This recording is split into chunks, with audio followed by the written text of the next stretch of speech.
Resistividad eléctrica y ley de Ohm. Imagínese usted que por acá tengo un conductor y este conductor fuera sometido a una diferencia de potencial. En el interior del conductor, producto de la diferencia de potencial, se va a establecer un campo eléctrico. Oye, y como este conductor tiene miles de millones de electrones libres, el campo eléctrico empieza a actuar sobre cada uno de los electrones libres. Y al actuar sobre cada uno de los electrones libres, estos electrones libres van a empezar a aumentar su energía cinética. Y este exceso de energía cinética la van a ceder, producto de los impactos, a cada uno de los iones. Y estos iones, al recibir ese exceso de energía cinética, oye, estos iones van a empezar a aumentar sus vibraciones. Miles de iones aumentando las vibraciones. Y producto de esto, la temperatura del conductor va a empezar a aumentar. Pero la pregunta es, ¿habrá una relación entre ese flujo de electrones libres producido por el campo eléctrico y el campo eléctrico? Veamos a continuación. Sin embargo, existe una relación entre la densidad de corriente y el campo eléctrico. Esa densidad de corriente va a ser un factor de campo eléctrico. Y este factor le vamos a conocer con el nombre de conductividad. Y la conductividad va a depender del material. Pero el recíproco de la conductividad se le conoce con el nombre de resistividad. Y la resistividad mide la oposición microscópica al paso de la corriente eléctrica. Es decir, mide la oposición microscópica a ese flujo de electrones libres producto del campo eléctrico. Y esto se va a definir de la siguiente forma. La resistividad se define como la relación de la intensidad de campo respecto de la densidad de corriente. Y como estos son expresiones vectoriales, eso significa que va a haber una relación también. La intensidad de campo eléctrico va a ser igual a la resistividad por la densidad de corriente. Sin embargo, Ohm nos plantea algo interesante también, ¿no? Que en la mayoría de los materiales, inclusive en la gran parte de los conductores, o sea, de los metales, la relación entre el campo eléctrico y la densidad de corriente es constante. Es decir, esta relación va a ser independiente del campo eléctrico que produce la corriente eléctrica. Oye, cuando esta relación sea constante, decimos que la resistividad va a ser independiente tanto del campo como de la densidad de corriente. Entonces, mire por acá, si esta relación es constante, ahí está, lo que voy a obtener es a una dependencia lineal. Es decir, la intensidad de campo y la densidad de corriente van a ser proporcionales, lo cual significa, por acá, E entre J va a ser igual a la densidad a la resistividad y esto va a ser constante, lo cual significa que la resistividad es independiente del campo eléctrico que produce la corriente eléctrica. Entonces, además, a este material, cuando esa relación es constante, la vamos a llamar con el nombre de material óhmico. Ahí está, material óhmico. Sin embargo, si esta relación no fuera constante, lo que me va a salir es una curva por acá. Y esta curva me va a indicar que el campo eléctrico y la densidad de corriente, el cual va a ser igual a la resistividad, no es constante.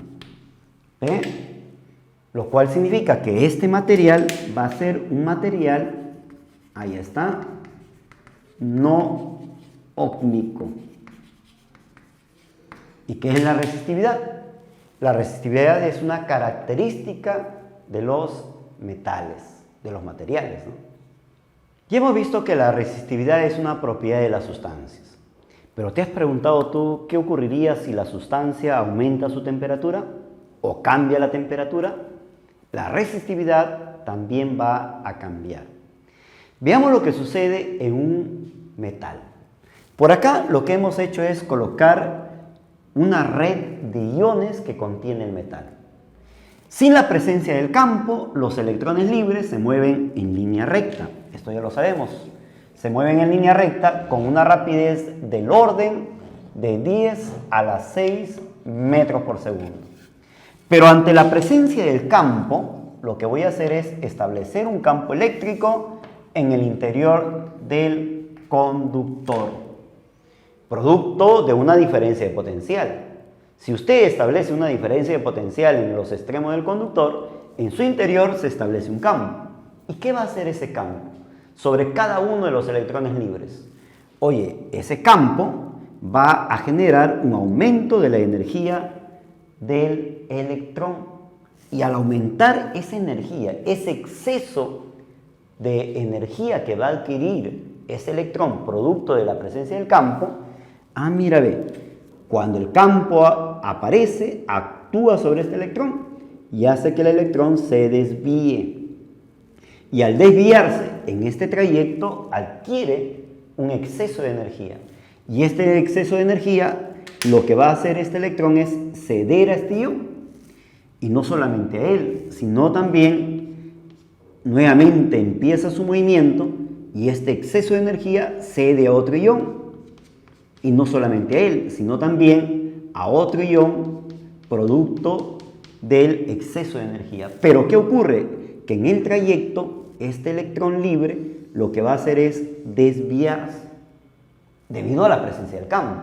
Y no solamente un electrón, sino los miles de electrones libres, que en su movimiento van a ceder esos excesos de energía, haciendo de que estos iones aumenten sus vibraciones cada vez más y más y más. ¿Y qué ocurre cuando estos iones aumentan sus vibraciones? Oye, lo que va a suceder es que producto del aumento de las vibraciones, la probabilidad a que este electrón libre impacte con el ion aumenta. Es decir, si este ion nuevamente estaba por acá vibrando y por acá hay un electrón que quiere pasar por este punto y esto de acá ha aumentado su vibración, la probabilidad a que impacte es mucho mayor. La probabilidad a que este electrón no pase es mucho mayor. Eso significa de que al aumentar la vibración aumenta consigo la temperatura del conductor y también aumenta la oposición al paso de los electrones libres. Como consecuencia de esto, ¿qué vamos a decir? Debido al aumento de la vibración molecular, aumenta la temperatura. Y con ello aumenta la oposición al paso de los electrones libres. Y por consiguiente, aumenta la resistividad. En los metales, oye, mira, en los metales la resistividad final se va a calcular como la resistividad inicial y todo esto multiplicado por 1 más un factor multiplicado por el aumento de temperatura. Ahora bien, este factor multiplicado por el aumento de temperatura la vamos a conocer con el nombre de coeficiente de temperatura de resistividad, el cual va a depender del tipo de metal. Entonces, en los metales, al aumentar la temperatura, aumenta su resistividad, cosa que en los no metales puede suceder lo contrario.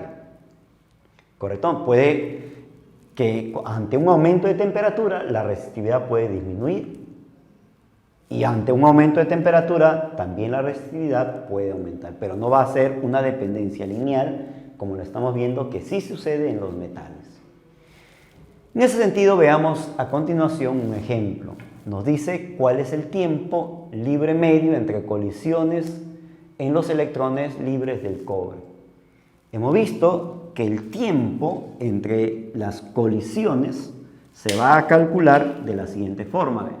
Ese tiempo medio libre entre las colisiones de un electrón con el ion se va a determinar como la masa de ese electrón, la velocidad de arrastre, que es una rapidez promedio, dividido con la carga del electrón y esto dividido con el campo eléctrico. Estamos recordando, ¿no?